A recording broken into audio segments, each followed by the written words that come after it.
নজর রাখবো পরবর্তী সংবাদে।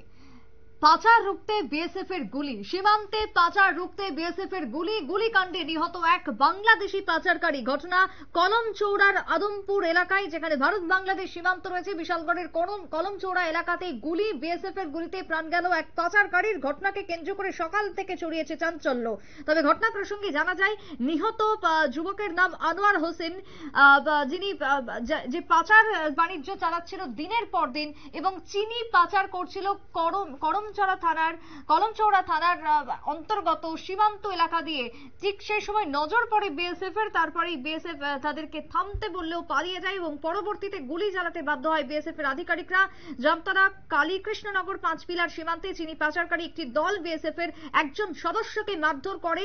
ঘটনাটি কেন্দ্র করে এমনটাই খবর। পরবর্তীতে ঠিক সেই সময় বিএসএফ এর পক্ষ থেকে গুলি করা হয়, তাতেই নিহত হয়েছে এক পাচারকারী। ঘটনা প্রসঙ্গে কি জানা যাচ্ছে, কি বক্তব্য শুনুন।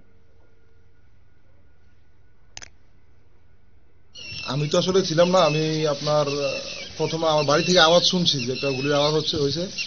হওয়ার পরে সবাই বলা বলি করতো, সেই জায়গায় মিরপুরের নিবাসী একজন গুলি করে মারা হয়েছে বিএসএফ।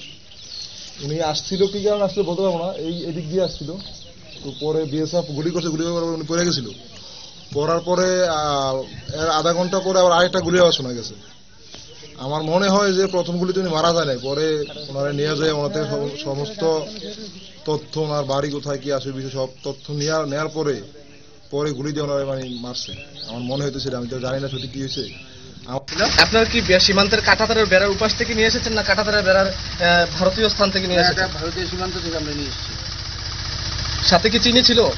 হ্যাঁ, এখানে চিনি ছিল। এখন কি করা হবে ওনাকে? এটাকে ময়নাতদন্ত করা হবে, তারপর দেখা যাক আইন অনুযায়ী কি হয়। বিএসএফ হাসপাতালে কেন আসেনি সেটা তো আমি বলতে পারবো না, আমাদের অফিসাররা আছে, ওনারা বলতে পারবো। Thank you sir. আপনারা শুনলেন স্থানীয় ব্যক্তি এবং তার সঙ্গে পুলিশের বক্তব্য। বিএসএফ এর গুলিতে নিহত হয়েছে এক যুবক, বাংলাদেশি পাচারকারী হিসেবে পরিচিত। ঘটনাকে কেন্দ্র করে চাঞ্চল্য বিশালগড়ের কলমচৌড়া এলাকায়। ছোট্ট বিরতির পর ফিরবো, সঙ্গে থাকুন।